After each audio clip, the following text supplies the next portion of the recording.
ਸਾਰੇ ਭੈਣ ਭਰਾਵਾਂ ਨੂੰ ਜੈ ਮਸੀਹ ਦੀ। ਅੱਜ 470ਵੇਂ ਲਘੂ ਸੰਦੇਸ਼ ਦੇ ਵਿੱਚ ਮੈਂ ਆਪ ਦਾ ਸਵਾਗਤ ਕਰਦਾ। ਪ੍ਰਭੂ ਇਸ ਵਚਨ ਨੂੰ ਜੋ ਅਸੀਂ ਸਿੱਖਣ ਜਾ ਰਹੇ ਹਾਂ, ਇਸ ਤੋਂ ਪਹਿਲਾਂ ਕਿ ਅਸੀਂ ਇਸ ਨੂੰ ਸਿੱਖੀਏ, ਪ੍ਰਾਰਥਨਾ ਵਿੱਚ ਜਾਵਾਂਗੇ। ਦਿਆਲੂ ਪ੍ਰਭੂ, ਅਸੀਂ ਤੇਰਾ ਧੰਨਵਾਦ, ਤੇਰੀ ਮਹਿਮਾ, ਤੇਰੀ ਵਡਿਆਈ ਕਰਦੇ ਹਾਂ। ਤੂੰ ਰਾਜਿਆਂ ਦਾ ਰਾਜਾ, ਪ੍ਰਭੂਆਂ ਦਾ ਪ੍ਰਭੂ ਹੈ। ਨਿਤ ਭੋਰ ਨੂੰ ਆਪਣਾ ਜੀਵਨ ਦੇ ਕੇ ਸਾਨੂੰ ਆਪ ਵਿੱਚ ਜੈਵੰਤ ਹੋਣ ਦੇ ਲਈ ਔਰ ਉਸ ਵਿੱਚ ਚੱਲਣ ਦੇ ਲਈ ਸਾਡੀ ਮਦਦ ਕਰਦਾ ਹੈ। ਸਾਡੇ ਵਿੱਚ ਆਪਣੀ ਕੋਈ ਖੂਬੀ ਜਾਂ ਲਿਆਕਤ ਨਹੀਂ, ਲੇਕਿਨ ਤੇਰੀ ਦਿੱਤੀ ਹੋਈ ਬੁੱਧ ਅਤੇ ਸਮਝ ਦੇ ਨਾਲ ਅਸੀਂ ਤੇਰੇ ਗੂੜ ਭੇਤਾਂ ਨੂੰ ਸਮਝ ਕੇ ਤੇਰੇ ਵਿੱਚ ਚੱਲ ਸਕਦੇ ਹਾਂ। ਪਰਮੇਸ਼ਰ ਪਿਤਾ, ਪਿਛਲੇ ਕੱਲ ਅਸੀਂ ਬੁਲਾਹਟ ਦੇ ਉੱਤੇ ਗੱਲ ਕੀਤੀ ਹੈ। ਅੱਜ ਫਿਰ ਜਦੋਂ ਅਸੀਂ ਉਸ ਬੁਲਾਹਟ ਦੇ ਉੱਤੇ ਗੱਲ ਕਰਨ ਜਾ ਰਹੇ ਹਾਂ, ਤਾਂ ਉਸ ਬੁਲਾਹਟ ਦੇ ਭੇਤਾਂ ਨੂੰ ਸਾਡੇ ਵਿੱਚ ਪ੍ਰਗਟ ਕਰ, ਜਿਸ ਦੇ ਨਾਲ ਤੇਰਾ ਹੀ ਨਾਮ ਸਾਡੇ ਜੀਵਨ ਵਿੱਚ ਉੱਚਾ ਹੋਵੇ ਔਰ ਤੇਰੇ ਨਾਮ ਨੂੰ ਮਹਿਮਾ ਅਤੇ ਵਡਿਆਈ ਮਿਲੇ। ਇੱਕ ਇੱਕ ਪਲ ਦੇ ਲਈ ਸੁਣਨ ਵਾਲੇ ਨੂੰ ਅਤੇ ਬੋਲਣ ਵਾਲੇ ਨੂੰ ਆਪ ਦੇ ਹੱਥਾਂ ਵਿੱਚ ਸੌਂਪਦੇ ਹੋਏ ਬੇਨਤੀ ਮਸੀਹ ਯਸੂ ਦੇ ਪਵਿੱਤਰ ਤੇ ਸਮਰਥੀ ਨਾਮ ਚ ਮੰਗਦੇ ਹਾਂ, ਆਮੀਨ। ਪਿਆਰਿਆ ਜੀ, ਪਿਛਲੇ ਕੱਲ ਅਸੀਂ ਇੱਕ ਬੁਲਾਹਟ ਵਿਸ਼ਾ ਲਿਆ, ਜਿਸ ਦਾ ਮੈਂ ਕਾਰਨ ਆਪ ਨੂੰ ਸਾਫ਼ ਰੀਤੀ ਨਾਲ ਦੱਸਿਆ ਕਿ ਬਹੁਤ ਸਾਰੇ ਲੋਕ ਕੋਸ਼ਿਸ਼ ਕਰ ਰਹੇ ਆ ਕਿ ਅਸੀਂ ਸੇਵਕਾਈ ਦੇ ਵਿੱਚ ਜਾਣਾ ਹੈ, ਅਲੱਗ-ਅਲੱਗ ਸੇਵਾਵਾਂ ਉਹਦੇ ਵਿੱਚ ਅਸੀਂ ਪੈਣਾ ਹੈ। ਇਹ ਮੇਰੇ ਮਨ ਦੇ ਵਿੱਚ ਆਇਆ ਕਿ ਪਹਿਲਾਂ ਅਸੀਂ ਸੇਵਕਾਈ ਦੇ ਪਿੱਛੇ ਸੇਵਕਾਈ ਦੀਆਂ ਗੱਲਾਂ ਨੂੰ ਜਾਣੀਏ ਅਤੇ ਉਹਨਾਂ ਗੱਲਾਂ ਨੂੰ ਪਛਾਣੀਏ ਕਿ ਪਰਮੇਸ਼ਰ ਦੀ ਮੇਰੇ ਜੀਵਨ ਦੇ ਵਿੱਚ ਇਸ ਗੱਲ ਦੇ ਲਈ ਬੁਲਾਹਟ ਹੈ। ਪਰਮੇਸ਼ਰ ਨੇ ਮੈਨੂੰ ਅਗਰ ਸੱਦਿਆ ਹੈ ਤਾਂ ਕਿਸ ਗੱਲ ਦੇ ਲਈ ਸੱਦਿਆ ਹੈ। ਪਹਿਲੀ ਗੱਲ ਮੈਂ ਆਪ ਨੂੰ ਦੱਸੀ ਕਿ ਪਰਮੇਸ਼ਰ ਨੇ ਮੈਨੂੰ ਬੁਲਾਇਆ ਹੈ ਆਪਣੇ ਸਵਰਗ ਰਾਜ ਦੇ ਲਈ, ਔਰ ਜਿਹਨੂੰ ਬੁਲਾਇਆ ਹੈ ਉਸ ਦੇ ਲਈ ਸਰਵਪ੍ਰਥਮ ਪਹਿਲੀ ਗੱਲ ਨਵਾਂ ਜਨਮ ਹੋਣਾ ਜ਼ਰੂਰੀ ਹੈ। ਦੂਸਰੀ ਗੱਲ, ਉਸ ਦੀ ਬੁਲਾਹਟ ਜਿਹੜੀ ਉਸ ਨੂੰ ਬੁਲਾਇਆ ਹੈ ਉਹ ਕਲੀਅਰ ਹੋਣੀ ਚਾਹੀਦੀ ਹੈ। ਤੀਸਰੀ ਗੱਲ ਕਿ ਉਸ ਨੇ ਆਪਣੇ ਜੀਵਨ ਦਾ ਉਸ ਦੇ ਪ੍ਰਤੀ ਡੈਡੀਕੇਸ਼ਨ ਕੀਤਾ ਹੈ। ਡੈਡੀਕੇਸ਼ਨ ਦਾ ਮਤਲਬ ਹੈ ਕਿ ਉਹਨੇ ਸਰਵਉੱਚ ਪ੍ਰੇਮ ਪਰਮੇਸ਼ਵਰ ਦੇ ਨਾਲ ਪੂਰਨ ਰੀਤੀ ਨਾਲ ਕੀਤਾ ਹੈ। ਔਰ ਉਸ ਤੋਂ ਉਪਰੰਤ ਅਸੀਂ ਦੇਖਿਆ ਕਿ ਜਿਹੜਾ ਉਹ ਪਰਮੇਸ਼ਵਰ ਦੇ ਨਾਲ ਸਰਵਉੱਚ ਪ੍ਰੇਮ ਕਰ ਰਿਹਾ ਹੈ, ਉਹਦੇ ਵਿੱਚ ਉਹ ਆਪਣੇ ਜੀਵਨ ਦਾ ਇਨਕਾਰ ਕਰ ਰਿਹਾ ਹੈ ਜਾਂ ਨਹੀਂ। ਔਰ ਅੰਤਿਮ ਗੱਲ ਸੀ ਕਿ ਜਿਹੜੀ ਉਹਦੀ ਲਾਈਫ ਹੈ, ਉਸ ਲਾਈਫ ਦੇ ਵਿੱਚ ਕਿਹੜੀਆਂ ਗੱਲਾਂ ਦਾ ਇਨਕਾਰ ਕਰ ਰਿਹਾ। ਉਹ ਅੱਜ ਅਸੀਂ ਇਸ ਗੱਲ ਦੇ ਵਿੱਚ ਦੇਖਣ ਜਾ ਰਹੇ ਹਾਂ ਕਿ ਪਰਮੇਸ਼ਵਰ ਨੇ ਜਿਹਨੂੰ ਬੁਲਾਇਆ ਹੈ ਉਸ ਦੇ ਜੀਵਨ ਦੇ ਵਿੱਚ ਇਨਕਾਰ ਸ਼ਬਦ ਜਿਹੜਾ ਹੈ ਉਹ ਤਾਂ ਹੈ, ਪਰ ਉਸ ਇਨਕਾਰ ਸ਼ਬਦ ਦੇ ਵਿੱਚ ਕੀ ਉਹ ਪਰਮੇਸ਼ਵਰ ਨੂੰ ਸਵੈ ਇੱਛਾ ਦੇ ਨਾਲ ਉਸ ਦੀ ਸਲੀਬ ਨੂੰ ਚੁਣ ਰਿਹਾ ਹੈ। ਸਲੀਬ ਨੂੰ ਚੁਣਨਾ ਭਾਵ ਦੁੱਖਾਂ ਨੂੰ ਆਪਣੇ ਉੱਤੇ ਲੈਣਾ ਹੈ। ਔਰ ਮੈਂ ਇਹ ਵੀ ਸਮਝਦਾ ਹਾਂ ਕਿ ਆਪਣੇ ਆਪ ਦੇ ਇਨਕਾਰ ਕਰਨ ਦਾ ਅਰਥ ਮਸੀਹ ਉੱਤੇ ਅਤੇ ਉਸ ਦੇ ਮਕਸਦਾਂ ਦੇ ਪਿੱਛੇ ਚੱਲਣਾ ਅਤੇ ਸਾਡੀਆਂ ਆਪਣੀਆਂ ਸਵਾਰਥੀ ਇੱਛਾਵਾਂ ਨੂੰ ਕਿਸੇ ਵੀ ਕੀਮਤ ਤੇ ਕਿਸੇ ਇੱਕ ਪਾਸੇ ਰੱਖ ਦੇਣਾ। ਇਹ ਸਭ ਤੋਂ ਵੱਡੀ ਗੱਲ ਹੈ। ਆਪਣੀ ਸਰੀਰਿਕ ਅਤੇ ਜੋ ਸਾਡੀ ਮਨ ਦੀਆਂ ਇੱਛਾਵਾਂ ਨੇ ਉਹਨਾਂ ਨੂੰ ਮਸੀਹ ਦੇ ਲਈ ਇੱਕ ਪਾਸੇ ਰੱਖ ਦੇਣਾ। ਜਦੋਂ ਇੱਕ ਪਾਸੇ ਰੱਖ ਦਿੰਦੇ ਹਾਂ ਤਾਂ ਸਾਨੂੰ ਸਮਝ ਆਉਂਦਾ ਹੈ ਕਿ ਅਸੀਂ ਮਸੀਹ ਦੇ ਪ੍ਰਤੀ ਉਸ ਦੀ ਸਲੀਬ ਨੂੰ ਚੁੱਕਣ ਦੇ ਲਈ ਸਵੈ ਇੱਛਾ ਦਾ ਅਸੀਂ ਬੋਝ ਆਪਣੇ ਉੱਤੇ ਲਿਆ ਹੈ। ਔਰ ਇਸ ਦੇ ਵਿੱਚ ਮੈਂ ਸਮਝਦਾ ਹਾਂ ਕਿ ਸਵੈ ਇੱਛਾ ਦੇ ਨਾਲ ਪ੍ਰਭੂ ਦੀ ਸਲੀਬ ਨੂੰ ਚੁਣਨਾ, ਸਵੈ ਇੱਛਾ ਦੇ ਨਾਲ ਪ੍ਰਭੂ ਦੀ ਸਲੀਬ ਨੂੰ ਚੁਣਨਾ। ਜਦੋਂ ਮੈਂ ਕੱਲ ਵਚਨ ਪੜ੍ਹ ਰਿਹਾ ਸੀ ਮਤੀ ਦੀ ਅੰਜੀਲ 16 ਅਧਿਆਇ ਉਸ ਦੀ 24 ਆਇਤ ਦੇ ਵਿੱਚ ਉੱਥੇ ਲਿਖਿਆ, ਪ੍ਰਭੂ ਯਿਸੂ ਮਸੀਹ ਨੇ ਤਦ ਚੇਲਿਆਂ ਵੱਲ ਦੇਖ ਕੇ ਆਖਿਆ ਅਤੇ ਉਹਨਾਂ ਨੂੰ ਕਿਹਾ, ਜੇ ਕੋਈ ਮੇਰੇ ਪਿੱਛੇ ਆਉਣਾ ਚਾਹੁੰਦਾ ਹੈ ਤਾਂ ਉਹ ਆਪਣੇ ਆਪ ਦਾ ਇਨਕਾਰ ਕਰੇ ਅਤੇ ਆਪਣੀ ਸਲੀਬ ਚੁੱਕ ਕੇ ਮੇਰੇ ਪਿੱਛੇ ਚੱਲੇ। ਮਤਲਬ ਕਿ ਸਵੈ ਇੱਛਾ ਦੇ ਨਾਲ ਸਲੀਬ ਨੂੰ ਚੁੱਕਣਾ ਹੈ। ਸਲੀਬ ਕੋਈ ਸਰੀਰਿਕ ਮਾਂਦਗੀ ਜਾਂ ਮਾਨਸਿਕ ਪਰੇਸ਼ਾਨੀ ਨਹੀਂ ਹੈ। ਇਹ ਗੱਲਾਂ ਤਾਂ ਸਭ ਨਾਲ ਹੁੰਦੀਆਂ ਹਨ। ਸਲੀਬ ਤਾਂ ਇੱਕ ਰਾਹ ਹੈ, ਕਿੱਥੇ? ਸਵਰਗ ਜਾਣ ਦਾ। ਸਲੀਬ ਤਾਂ ਇੱਕ ਰਾਹ ਹੈ ਜਿਸ ਨੂੰ ਸਵੈ ਇੱਛਾ ਨਾਲ ਚੁਣਿਆ ਜਾਂਦਾ ਹੈ। ਜਿਵੇਂ ਕਿ ਪਰਮੇਸ਼ਵਰ ਦਾ ਇੱਕ ਦਾਸ ਹੋਇਆ C.A. ਕੋਸਟ ਆਖਦੇ ਹਨ ਕਿ ਇੱਕ ਅਜਿਹਾ ਰਾਹ ਹੈ ਜਿਹੜਾ ਇਸ ਦੁਨੀਆ ਵਿੱਚ ਹੁਣ ਤੱਕ ਸਭ ਤੋਂ ਵੱਧ ਅਪਮਾਨਕਜਨਕ ਅਤੇ ਨਿੰਦਿਆ ਦਾ ਰਾਹ ਹੈ। ਜਦੋਂ ਅਸੀਂ ਸਲੀਬ ਚੱਕਦੇ ਹਾਂ ਤਾਂ ਬਹੁਤ ਸਾਰੀ ਨਿੰਦਿਆ, ਬਹੁਤ ਸਾਰਾ ਸਾਡੇ ਜੀਵਨ ਦੇ ਉੱਤੇ ਦੋਸ਼ਾਰੋਪਣ ਹੁੰਦਾ ਹੈ, ਔਰ ਬਹੁਤ ਸਾਰਾ ਦੋਸ਼ਾਰੋਪਣ ਇਸ ਦਾ ਅਨੁਭਵ ਮੈਂ ਆਪਣੇ ਜੀਵਨ ਦੇ ਵਿੱਚ ਅਨੁਭਵ ਕੀਤਾ ਹੈ। ਇਹ ਸਭ ਤੋਂ ਪਹਿਲਾ ਦੋਸ਼ਾਰੋਪਣ ਸਾਡੇ ਖੁਦ ਦੇ ਪਰਿਵਾਰ 'ਚ ਸ਼ੁਰੂ ਹੁੰਦਾ ਹੈ। ਪ੍ਰਭੂ ਯਿਸੂ ਮਸੀਹ ਨੂੰ, ਪ੍ਰਭੂ ਯਿਸੂ ਮਸੀਹ ਦੇ ਭਰਾ ਉਸ ਨੂੰ ਆਪਣਾ ਕੀ ਕਰਦੇ ਸੀ, ਨਿੰਦਾਜਨਕ ਤਰੀਕੇ ਦੇ ਨਾਲ ਉਹਦੀ ਗੱਲ ਕਰ ਰਹੇ ਸੀ, ਕਿਉਂਕਿ ਉਸਨੇ ਜੋ ਪ੍ਰਭੂ ਨੇ ਉਸ ਨੂੰ ਮਨੁੱਖ ਜਾਤੀ ਦੇ ਉਧਾਰ ਦੇ ਲਈ ਉਸ ਨੂੰ ਚੁਣ ਕੇ ਇਸ ਧਰਤੀ ਦੇ ਉੱਤੇ ਭੇਜਿਆ ਸੀ। ਜਦੋਂ ਉਸ ਦਾ ਕੰਮ ਸ਼ੁਰੂ ਕੀਤਾ ਤਾਂ ਸੰਸਾਰ ਉਸ ਦੇ ਵਿਰੁੱਧ ਸੀ। ਇਹ ਸਵੈ ਇੱਛਾ ਦੇ ਨਾਲ ਚੁਣਿਆ ਗਿਆ ਹੈ। ਮੈਂ ਇਸ ਨੂੰ ਸਵੈ ਇੱਛਾ ਦੇ ਨਾਲ ਚੁਣਨਾ ਹੈ। ਸੰਸਾਰ ਮੈਨੂੰ ਸ਼ਾਬਾਸ਼ੀ ਨਹੀਂ ਦੇਗਾ ਕਿ ਹਾਂ ਬੇਟਾ ਬਹੁਤ ਅੱਛਾ ਕੰਮ ਕੀਤਾ ਹੈ। ਤਾਂ ਇਸ ਦਾ ਇਨਾਮ ਸਾਡੇ ਜੀਵਨ ਦੇ ਵਿੱਚ ਪਰਮੇਸ਼ਵਰ ਦੇ ਕੋਲੋਂ ਹੀ ਮਿਲੇਗਾ। ਇਸ ਦੁਨੀਆ ਦੇ ਵਿੱਚ ਖੌਫ ਨਾ ਕਰੋ। ਬਾਈਬਲ ਦੇ ਵਿੱਚ ਲਿਖਿਆ ਹੈ, ਜੇ ਤੁਸੀਂ ਇਸ ਦੁਨੀਆ ਦੇ ਵਿੱਚੋਂ ਆਪਣਾ ਤੁਸੀਂ ਆਦਰ ਸਤਿਕਾਰ ਲੈ ਲਿਆ ਹੈ ਤਾਂ ਸਵਰਗ ਦੇ ਵਿੱਚ ਤੁਹਾਡਾ ਕੋਈ ਪ੍ਰਤੀਫਲ ਨਹੀਂ ਹੈ। ਅਸੀਂ ਮਤੀ ਰਚੀ ਸੁਸਮਾਚਾਰ 6 ਅਧਿਆਏ ਦੇ ਵਿੱਚ ਅਸੀਂ ਪੜ੍ਹ ਚੁੱਕੇ ਹਾਂ, ਉਸ ਨੂੰ ਅਸੀਂ ਕਈ ਵਾਰ ਪੜ੍ਹਿਆ ਹੈ। ਪਰ ਜਦੋਂ ਅਸੀਂ ਸਵੈ ਇੱਛਾ ਦੇ ਨਾਲ ਇਸ ਗੱਲ ਨੂੰ ਚੱਕਦੇ ਹਾਂ ਤਾਂ ਕਹਿੰਦਾ ਹੈ ਇਹ ਅਪਮਾਨਜਨਕ ਅਤੇ ਨਿੰਦਿਆਜਨਕ ਦਾ ਰਾਹ ਹੈ। ਸਲੀਬ ਉਸ ਸ਼ਰਮਿੰਦਗੀ ਅਤੇ ਅਤਿਆਚਾਰ ਅਤੇ ਪ੍ਰਤਾੜਨਾ ਨੂੰ ਦਰਸਾਉਂਦੀ ਹੈ ਜੋ ਸੰਸਾਰ ਨੇ ਪਰਮੇਸ਼ਵਰ ਦੇ ਪੁੱਤਰ ਉੱਤੇ ਕੀਤੀ। ਇਹਦਾ ਮਤਲਬ ਉਹਦਾ ਸਵਰੂਪ ਮੇਰੇ ਜੀਵਨ ਦੇ ਵਿੱਚ ਪ੍ਰਗਟ ਹੋਣਾ ਚਾਹੀਦਾ ਹੈ। ਔਰ ਸੰਸਾਰ ਉਹਨਾਂ ਸਭਨਾਂ ਤੇ ਵੀ ਕਰੇਗਾ ਜਿਹੜੇ ਬਹਾਓ ਦੇ ਵਿਰੁੱਧ ਚੱਲਦੇ ਹਨ।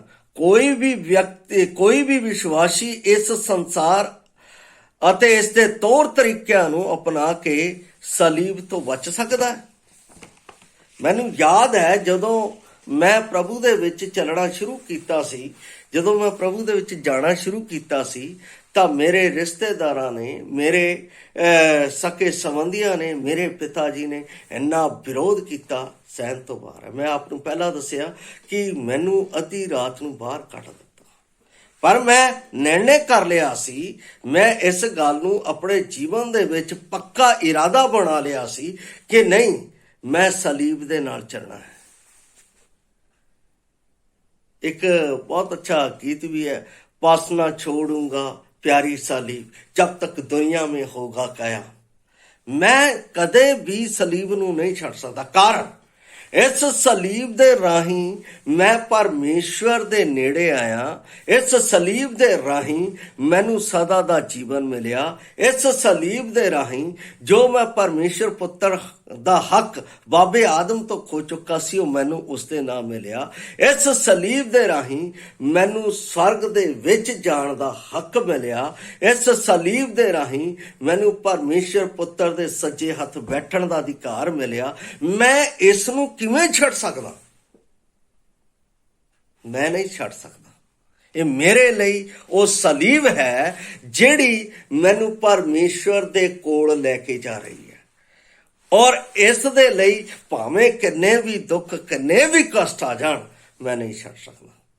ਬਹੁਤ ਸਾਰੇ ਤਸੀਹੇ ਆਏ ਆ, ਰਿਸ਼ਤੇਦਾਰਾਂ ਤੱਕ ਨੇ ਮੈਨੂੰ ਆਪਣਾ ਬਾਹਰ, ਔਰ ਇੱਥੋਂ ਤੱਕ ਕਿ ਪ੍ਰਾਪਰਟੀਜ਼ ਦੇ ਸਾਰੇ ਆਪਣਾ ਹੱਕ ਜਿਹੜੇ ਸੀ, ਮੇਰੇ ਪਿਤਾ ਨੇ ਮੈਨੂੰ ਇਸ ਤਰ੍ਹਾਂ ਕਹਿਤਾ ਸੀ, ਇੱਕ ਪਾਸੇ ਤੇਰੇ ਆ ਸਾਰੀ ਜ਼ਮੀਨ ਜਾਇਦਾਦ ਸਭ ਕੁਝ ਮੇਰਾ ਹੈ, ਦੂਜੇ ਪਾਸੇ ਆ ਤੇਰੇ ਲਈ ਰਾਹ ਹੈ, ਦੇਖ ਲੈ ਤੂੰ ਕਿਹਨੂੰ ਚੂਜ਼ਨ ਕਰਨਾ ਹੈ। ਪਿਆਰੇ ਅਜ਼ੀਜ਼, ਮੈਂ ਸਲੀਬ ਨੂੰ ਹੀ ਚੁਣਿਆ ਕਿਉਂਕਿ ਮੈਂ ਆਪਣੇ ਖੁਦ ਦਾ ਇਨਕਾਰ, ਭਾਵ ਸ਼ਾਰੀਰਿਕ ਜੋ ਮੇਰੀਆਂ ਵਾਂਛਾ ਸੀ, ਸਰੀਰਿਕ ਜੋ ਕਾਮਨਾ ਸੀ, ਸਰੀਰਿਕ ਜੋ ਅਧਿਕਾਰ ਸੀ, ਉਹ ਸਭ ਮੈਂ ਸਲੀਬ ਦੇ ਉੱਤੇ ਦੇ ਦਿੱਤੇ ਕਿ ਹੁਣ ਪ੍ਰਭੂ ਤੂੰ ਮੇਰਾ ਹੈ ਅਤੇ ਮੈਂ ਤੇਰੇ ਨਾਲ ਚੱਲਣਾ ਹੈ। ਤੂੰ ਮੇਰੇ ਵਿੱਚ ਹੋ ਕੇ ਆਪਣੇ ਕੰਮ ਕਰ। ਇਹ ਸਵੈ ਇੱਛਾ ਬੁਲਾਹਟ ਦੇ ਵਿੱਚ ਸਵੈ ਇੱਛਾ ਦੇ ਨਾਲ ਪ੍ਰਭੂ ਦੇ ਪਿੱਛੇ ਚੱਲਣਾ ਅਤੇ ਆਪਣਾ ਸਭ ਕੁਝ ਤਿਆਗਣਾ ਹੈ। ਇਨਕਾਰ ਕਰਨਾ, ਪ੍ਰਭੂ ਦੇ ਪਿੱਛੇ ਚੱਲਣਾ, ਸਭ ਕੁਝ ਤਿਆਗਣਾ ਹੈ। ਔਰ ਇਸ ਸਭ ਕੁਝ ਦੇ ਵਿੱਚ ਮੈਂ ਸਮਝਦਾ ਹਾਂ, ਪਹਿਲੀ ਗੱਲ ਜਦੋਂ ਅਸੀਂ ਮਸੀਹ ਦੀ ਸਲੀਬ ਦੇ ਦੁੱਖਾਂ ਨੂੰ, ਉਸ ਦੇ ਲਈ ਮੈਂ ਵਚਨ ਪੜ੍ਹ ਰਿਹਾ ਹਾਂ, ਪਹਿਲਾ ਪਤਰਸ 2 ਅਧਿਆਇ ਉਹਦੀ 21 ਆਇਤ ਦੇ ਵਿੱਚ ਪਰਮੇਸ਼ਵਰ ਦਾ ਵਚਨ ਮੈਨੂੰ ਇਸ ਖੁਦ ਦਾ ਇਨਕਾਰ ਕਰਨ ਦੇ ਲਈ ਕੀ ਕਹਿ ਰਿਹਾ ਹੈ, ਮੈਂ ਆਪ ਦੇ ਲਈ ਪੜ੍ਹ ਰਿਹਾ ਹਾਂ। 2:21 ਇੱਥੇ ਲਿਖਿਆ ਹੈ, ਕਹਿੰਦਾ ਹੈ, ਕਿਉਂ ਜੋ ਤੁਸੀਂ ਇਸੇ ਕਾਰਨ ਸੱਦੇ ਗਏ, ਇਸ ਲਈ ਸੱਦੇ ਗਏ। ਇਹਦਾ ਮਤਲਬ ਪਰਮੇਸ਼ਰ ਨੇ ਮੈਨੂੰ ਕਾਲ ਕੀਤੀ ਹੈ, ਤੁਸੀਂ ਇਸ ਲਈ ਸੱਦੇ ਗਏ। ਪਤਰਸ ਇਹ ਗੱਲ ਕਹਿ ਰਿਹਾ, ਕੀ ਕਹਿ ਰਿਹਾ, ਸੱਦੇ ਗਏ। ਸੱਦੇ ਗਏ ਤੋਂ ਬਾਅਦ ਉਹ ਕਹਿੰਦਾ ਹੈ, ਇਸ ਲਈ ਜੋ ਮਸੀਹ ਵੀ ਤੁਹਾਡੇ ਨਿਮਿਤ ਦੁੱਖ ਝੱਲ ਕੇ ਨਮੂਨਾ ਤੁਹਾਡੇ ਲਈ ਛੱਡ ਗਿਆ,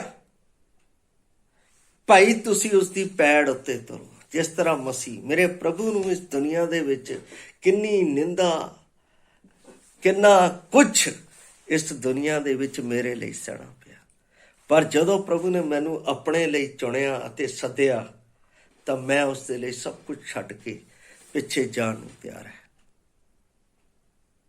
ਕਾਹਦੇ ਲਈ? ਸਵਰਗ ਰਾਜ ਦੇ ਲਈ। ਸਵਰਗ ਰਾਜ ਆਸਾਨ ਨਹੀਂ ਹੈ।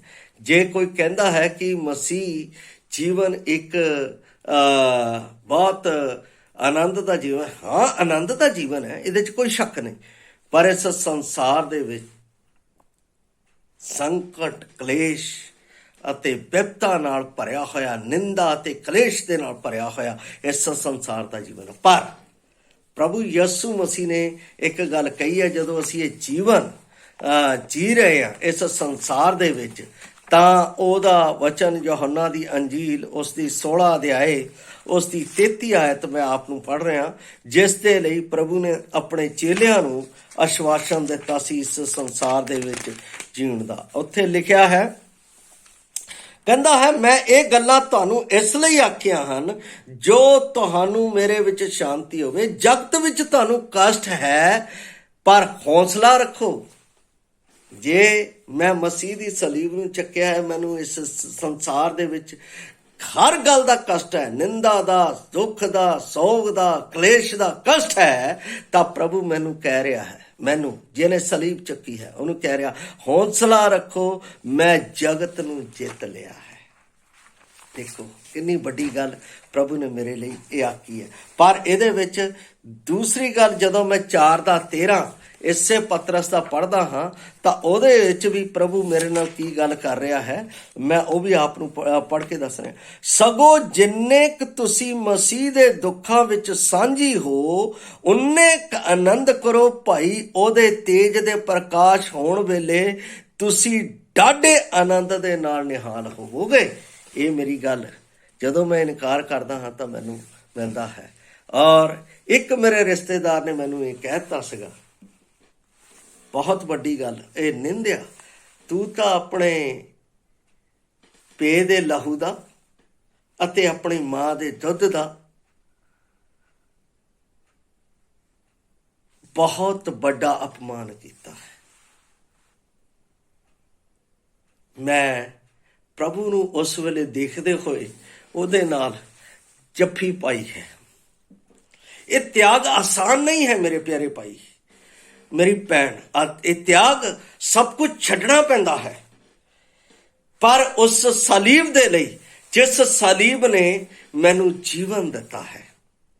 ਜੇ ਅਸੀਂ ਇਹ ਤਿਆਗ ਨਹੀਂ ਕਰ ਸਕਦੇ ਹਾਂ ਤਾਂ ਸਾਡਾ ਮਸੀਹ ਦੇ ਵਿੱਚ ਚੱਲਣਾ ਅਤੇ ਬਣਨਾ ਆਸਾਨ ਨਹੀਂ ਹੈ। ਸੰਸਾਰ ਦੇ ਨਾਲ ਤਾਂ ਜਦੋਂ ਮਰਜ਼ੀ ਮਿਲ ਲਓ, ਸੰਸਾਰ ਕਹਿੰਦਾ ਹਾਂ ਮੇਰੇ ਵਰਗਾ, ਪਰ ਮਸੀਹ ਦੇ ਨਾਲ ਚੱਲਣਾ ਆਸਾਨ ਨਹੀਂ।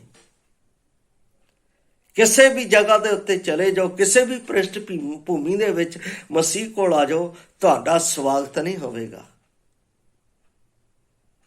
ਮਸੀਹ ਸਵਾਗਤ ਕਰੇਗਾ, ਸਵਰਗ ਸਵਾਗਤ ਕਰੇਗਾ, ਸਵਰਗ ਦੂਤ ਸਵਾਗਤ ਕਰਨਗੇ, ਪਰ ਇਹ ਸੰਸਾਰ ਸਵਾਗਤ ਨਹੀਂ ਕਰੇਗਾ। ਔਰ ਦੂਸਰੀ ਗੱਲ ਮੈਂ ਦੇਖਦਾ ਹਾਂ, ਮੌਤ।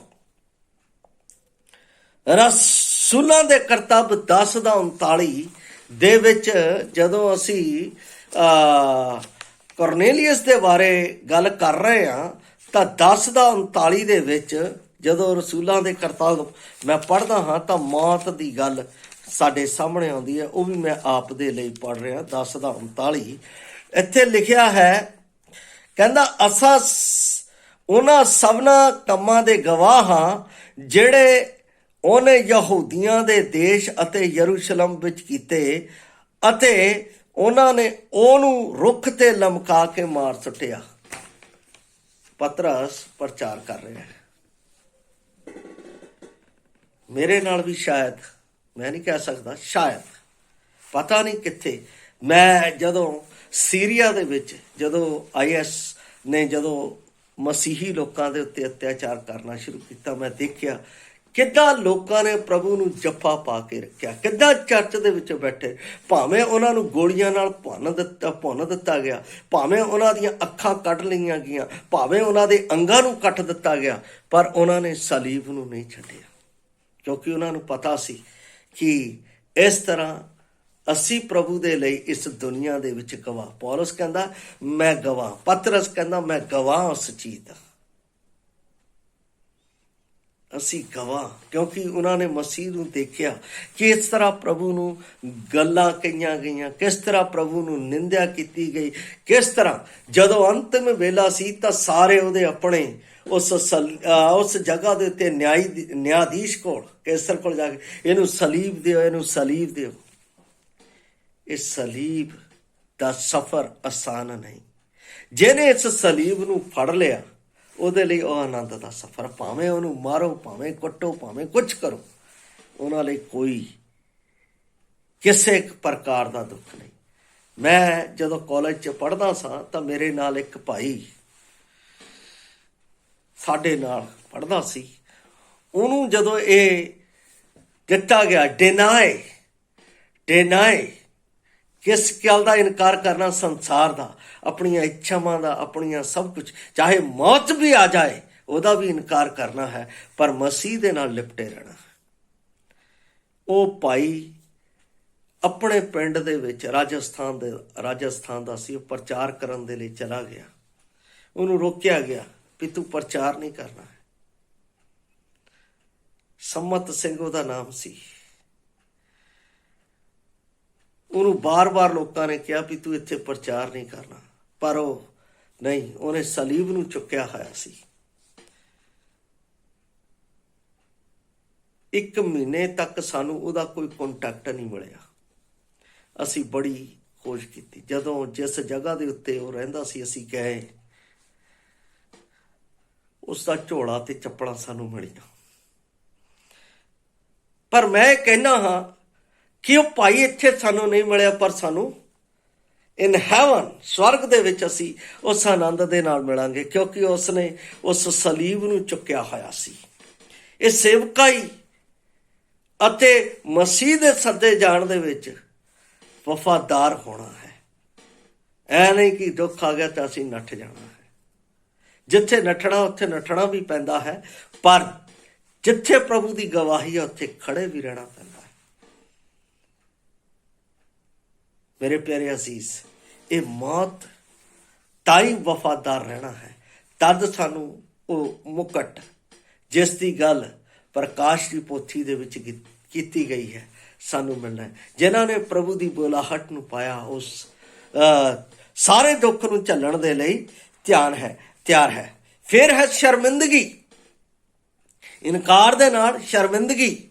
ਔਰ ਇਸ ਸ਼ਰਮਿੰਦਗੀ ਦੇ ਲਈ ਇਬਰਾਨੀਆਂ ਦੀ ਪੁਸਤਕ ਜਦੋਂ ਉਸ ਦਾ 12:2 ਪੜ੍ਹਦਾ ਹਾਂ, ਜਿੱਥੇ ਪੌਲਸ ਰਸੂਲ ਦੌੜ ਦੀ ਗੱਲ ਕਰਦਾ ਹੈ, ਦੌੜ ਦੀ, ਮੈਂ ਉਸ ਨੂੰ ਵੀ ਆਪ ਦੇ ਲਈ ਪੜ੍ਹ ਰਿਹਾ ਹਾਂ। 12:2 ਇੱਥੇ ਲਿਖਿਆ ਹੈ, ਕਹਿੰਦਾ ਅਤੇ ਯਸੂ ਵੱਲ ਤੱਕਦੇ ਰਹੀਏ। ਕਿੰਨਾ ਵੀ ਕੋਈ ਸਾਨੂੰ ਬੋਲੇ, ਕਿੰਨਾ ਵੀ ਕੁਝ ਕਰੇ, ਸਾਡਾ ਉਸ ਵੇਲੇ ਧਿਆਨ ਮਸੀਹ ਯਸੂ ਵੱਲ ਹੋਣਾ ਚਾਹੀਦਾ। ਮੈਂ ਇਸ ਦਾ ਦ੍ਰਿਸ਼ਟਾਂਤ ਕਿੱਥੇ ਲੈ ਕੇ ਜਾਵਾਂਗਾ? ਸਤਿਫਨਸ ਦੇ ਉੱਤੇ। ਦੇਖੋ ਕਿੰਨਾ ਕਸ਼ਟ ਸੀ, ਪੱਥਰ ਮਾਰ ਰਹੇ ਸੀ,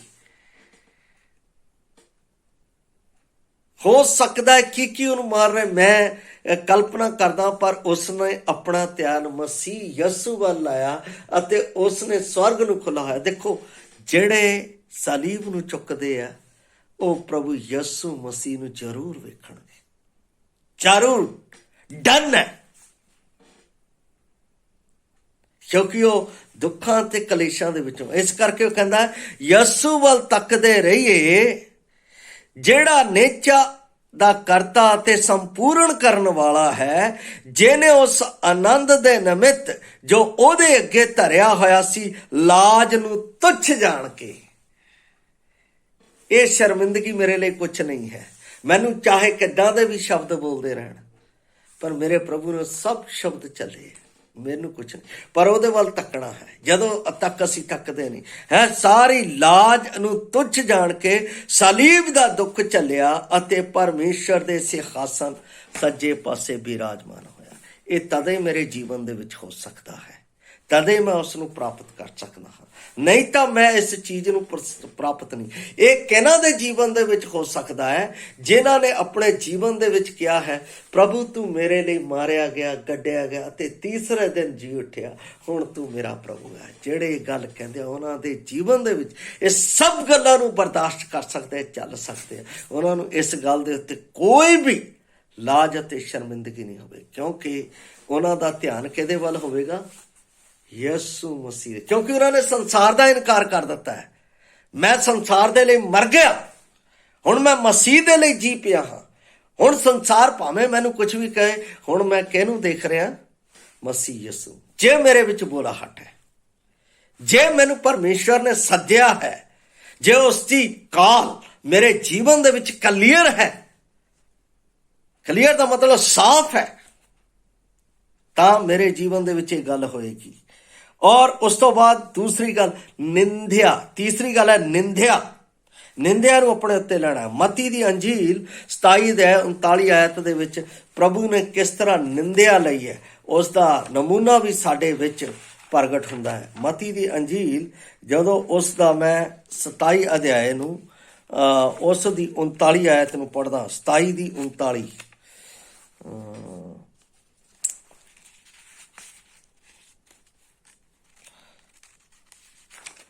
27 ਦੀ 39 ਦੇ ਵਿੱਚ ਲਿਖਿਆ ਹੈ, ਕਹਿੰਦਾ ਅਤੇ ਆਉਣ ਜਾਣ ਵਾਲੇ ਉਹਨੂੰ ਤਾਨੇ ਮਾਰ ਕੇ ਅਤੇ ਸਿਰ ਹਿਲਾ ਕੇ ਕਹਿਣ ਲੱਗੇ।